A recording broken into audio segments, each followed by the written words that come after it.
Yo, what is good, my anime people?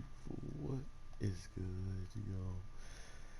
Diorio is a show I truly underestimated, and I wanted to just throw out there that it's underrated already and hasn't been out that long. Hear me out, please, and I'm gonna tell you why you should wind up watching this show or at least giving it a look now that it's been completed in sub dub. And I didn't see all the different languages on Netflix, but usually they go down the line: Spanish, French. They usually like to appeal to as many audience as possible, which is the really cool part about the anime selection, that they do that for when it comes down to their shows. But with a man who does not understand his memories and everything is very foggy, you're just kind of thrown into a story of a world where there's humans and magicians. The magicians have kind of a higher life of society compared to the humans who live in a place called the Hole, and most of these humans get experimented on and wound up being examined by this doctor who kind of has a fancy for looking into these types of things just to see what these magicians are capable of doing to them.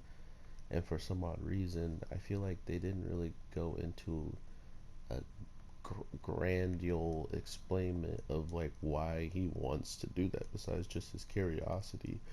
So I guess you could just call him a cat. So I like I like where he is placed in this world of characters, because if you think about it, everybody in this show, when you start to really think about their spots and why they get the spotlight at times compared to other times, it gets really, really complicated just to talk about morally being right or wrong. And it feels like both sides has no room to ask, forgiveness or to see if they are actually right for what they're doing, because it's dang they're obvious, which is unfortunate because of how dark and gritty this show is from start to finish, and the jokes that they place in there to kind of balance out everything. And there's a giant cockroach that says only one line: shocking. I don't know what that's gonna sound like in the dub. I probably should have watched the dub before telling you guys, but I watched the sub if you are wondering, and I enjoyed the characters and the voice actors in there. Sure, the alligator guy sounded weird, but I was like, how were you gonna pick your voice for your head being a alligator or a crocodile, and you're still have a human body? Like, where does your thought process go of where I'm gonna do that voice for? So I'll be actually interested to see what the dub had to go through to uh, to find his voice for this character. So overall, or her voice, we know a lot of girls be killing it as voice actors, as male characters that people don't even be knowing. Um, just to throw that out there, I'm cultured. I'm cultured.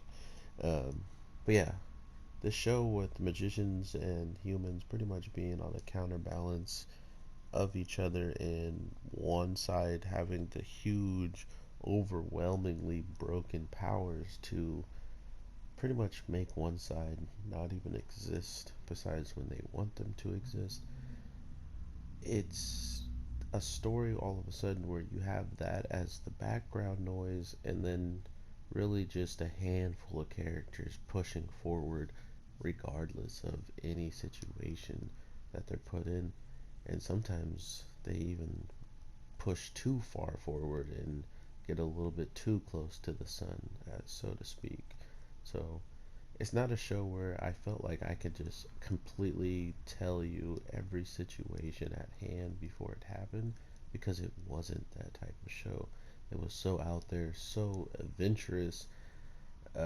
You can tell that either the author had a ridiculous time coming up he had like a ridiculous like amount of fun coming up with this stuff, or he was in the studio or wherever he works just tearing away at what the weirdest and most profound different things he can come up with, and locked in a deep room somewhere, because it feels like this is really just fun done and stuff, but then you start getting into these devils that exist, and even the true nature of one with absolute power that is shockingly broken in all sense of the manner, being that you could turn into a mushroom if you're touched by him, and he has a really big appetite for mushrooms. So yeah, run.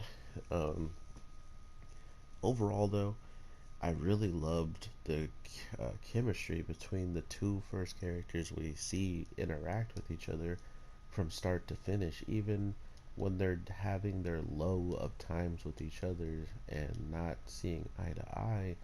You still have this feeling of there's some type of disconnect that one of them wants to figure out as soon as possible so they can go on being the way that they were. And I love that aspect of it. And to think we only got one season, and it feels like we were left on a cliffhanger that could lead us into more.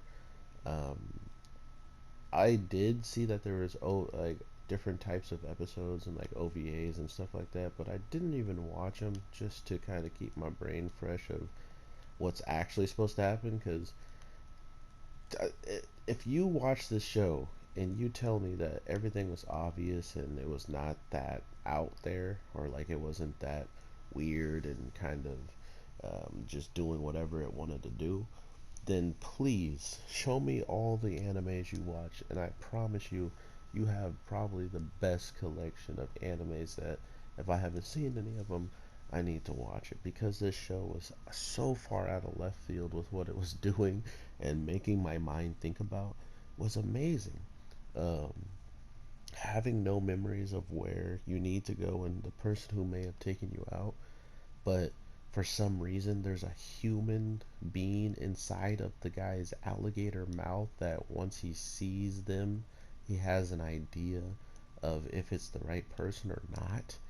And that's his true journey, is to make sure that person inside of his mouth finds the right person. And I'm trying to tell you stuff without spoiling you.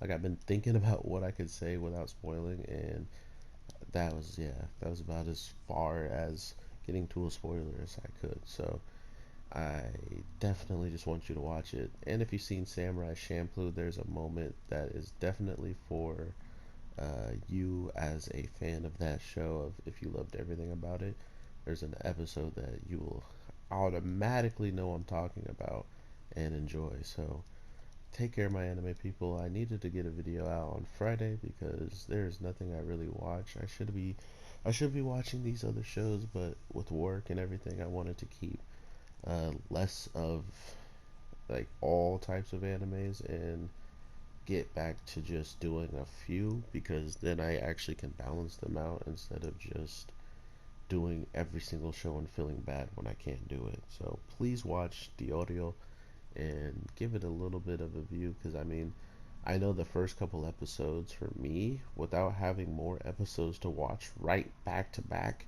was rough.